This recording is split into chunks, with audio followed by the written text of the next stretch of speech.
Money FM 89.3, best of weekends. An historic election in the state of Georgia. It was a runoff election between two Democrats and two Republicans. Both Democratic candidates won. Democrat Jon Ossoff beat GOP Senator David Perdue, and Raphael Warnock beat Senator Kelly Loeffler.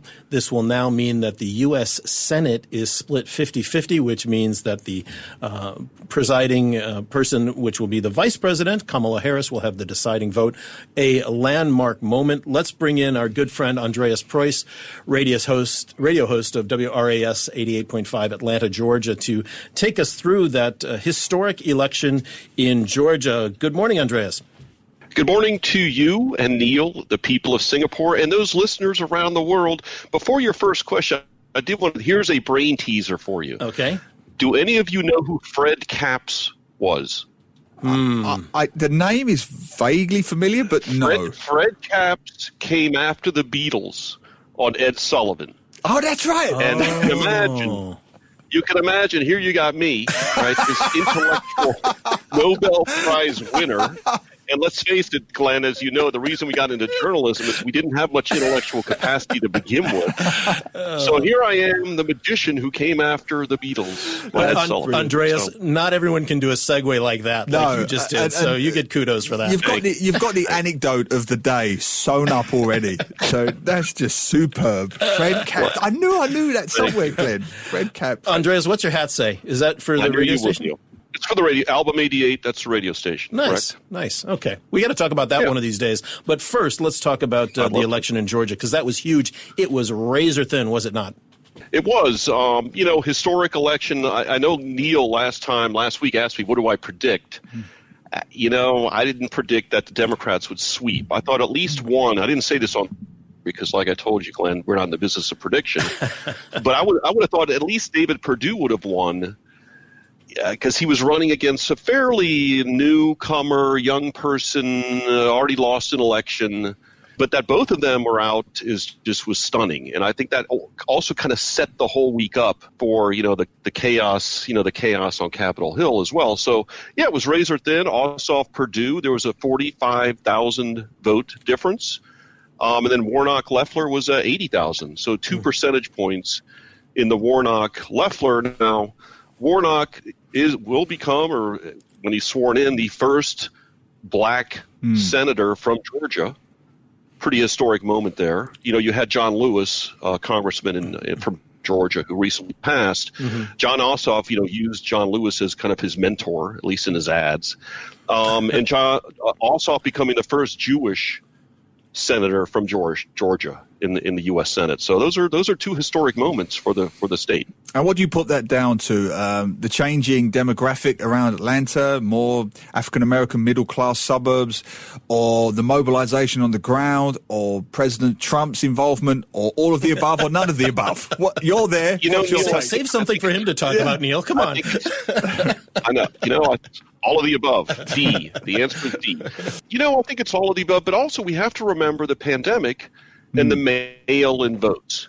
So like my wife, tonight we're talking, I'm going on with my good friends in Singapore, and, she said, yeah, well, people got up off their keisters, right, to go vote.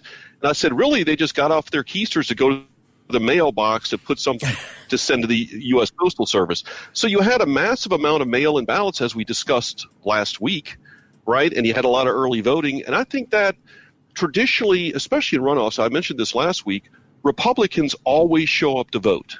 I mean, it's rain, sleet, they're there.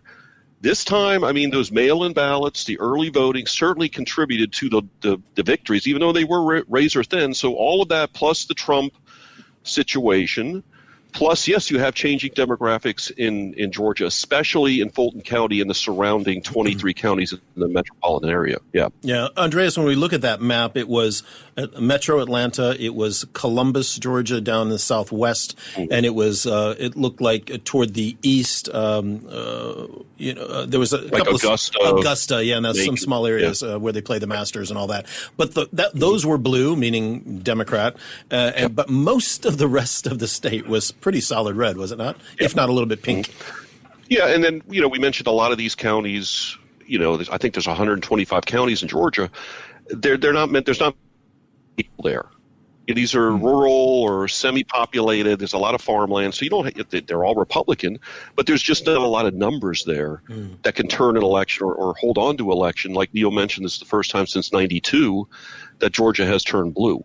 Yeah. So it's changing demographics, and you can especially see that in the city of Atlanta and the northern suburbs, Sandy Springs, Alpharetta, those kind of northern suburbs of the metropolitan or the downtown Atlanta. I think just a lot of, Republicans are just fed up with the current situation with the president. And, they think it was time for a change. And like I said, both Loeffler and Perdue were campaigning on the Trump ticket. So they were basically all together in this thing. And then they started distancing themselves a little bit towards the end, like we mentioned. How can you declare an election illegal, yet you want people to come vote in it? So, I think all that contributed. And what was the mood, before we move on to what followed at Capitol Hill, what was the general mood in Atlanta, you're there, after the Democratic victories? I'm very curious to know. Was it a sense of euphoria, relief? I mean, obviously, as you say, it's very split in certain areas, red, blue. What was the general mood in Atlanta? I think if you look at your Facebook feed, most of it was positive. And most of it was attributed to organizing, and the ability to get people engaged, that this matters, but there were also some other things that, look, I heard you talking about elections. They're not always, that they're not perfectly 100% legal or fair sometimes. You had people that did not vote in the first election that could vote in the runoff. You had domicile law, or, you could move to Georgia, and some people did, to vote in the runoff. So, those things are kind of fuzzy, really. Yeah. And now moving ahead, I have to say, Andreas, unfortunately, you do come across as Nostradamus now. So anyone who doesn't believe me, go and listen to last week's podcast, because you painted a very, let's be honest, your words, a very Mad Max kind of scenario of the way the mood was on the ground in certain urban centres. And just days after we chatted, what happened at Capitol Hill. The ground was mobilized by President Trump, his children, Mayor Giuliani. What was your thoughts on that? And what was the reaction in Atlanta, Georgia, to what was happening at Capitol Hill? Well, I think, this bottle of bourbon here speaks volumes for the way people are feeling today after a week. It's unopened, by the way. I know you can't drink liquor on air. So, but I think people were shocked. They were stunned. They were saddened. One of my child called. She said she was crying when she saw it. I mean, but as an objective journalist, you do have to look at the other side. And I know that's a side that a lot of people dismiss. And the people that were there, now it was a criminal act. Windows were broken, as you've seen. It was criminal trespass. There were assaults on police officers. I mean, this was totally a criminal act. They themselves consider this an act of civil disobedience, which is something that is a legitimate form of protest. But, it just was not, and then really the big question is, how could this happen at the U.S. Capitol? I mean, I assume the Singapore Parliament building has security, and they would be able to predict there's a crowd of 100,000 people down the street. Maybe they'll come this way. Maybe I want to get more police. Maybe I want to get troops. Maybe I want to get tanks. Maybe I don't want to show a show of force. So really the security component is a major storyline right now that, figure out the investigation. People have been fired. People have quit. Capitol Hill Police Chief, the Sergeant of Arms of the House.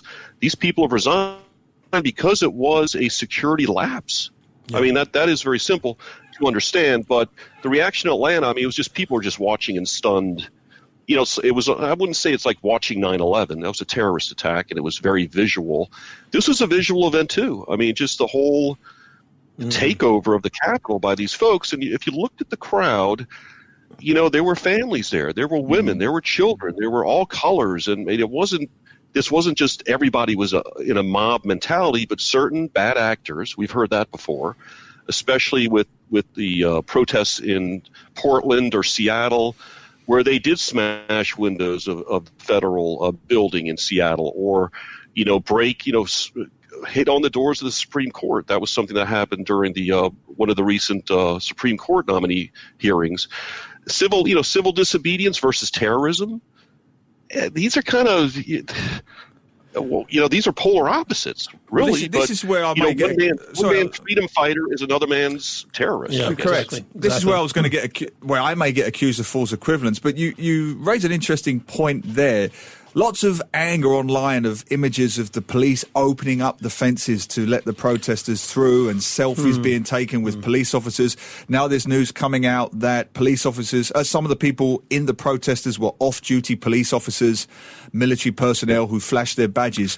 They would argue, wouldn't they, Andreas, that it's civil disobedience. American politics, American history, going back to the Tea Party, going back to fighting against the British Empire, was built on civil disobedience. So for some, and I'm not sounding like I'm on the side of the protesters, but for some, it's a very fine line in America, isn't it? It is. And, though it was a criminal act, and I think anybody can agree that it was a criminal act, it was trespass, it was destruction, it was vandalism. Look, somebody could have burned the Capitol down. And yes, there were pipe bombs and Molotov cocktails found in containers. They could have knocked statues down. They could have caused massive destruction because they were basically in charge of this building for 45 minutes. At least the rotunda, I mean, that's one of the main symbols of American freedom. The statues in there, the paintings, the flags, knock these things down, spray paint, set fires. That did not happen. Some offices were trashed. Some windows were smashed. Unfortunately, the one lady was shot and killed by a police officer, and then a police officer as well. So, there was certainly violence, but it could have been a lot worse. So you have to the civil disobedience is not involving violence per se. That is destruction.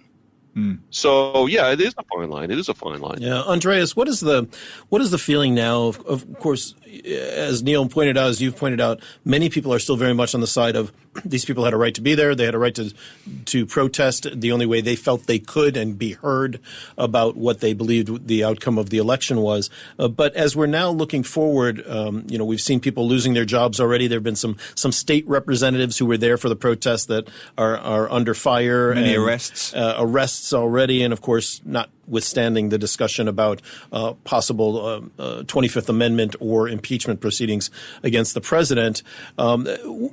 As you have your ear to the ground in Atlanta, are any of those arguments getting a lot of traction, or are people saying, no, that's really not going to happen? People are just venting off steam right now. What does it sound like from your perspective, 9,000 miles away from Singapore?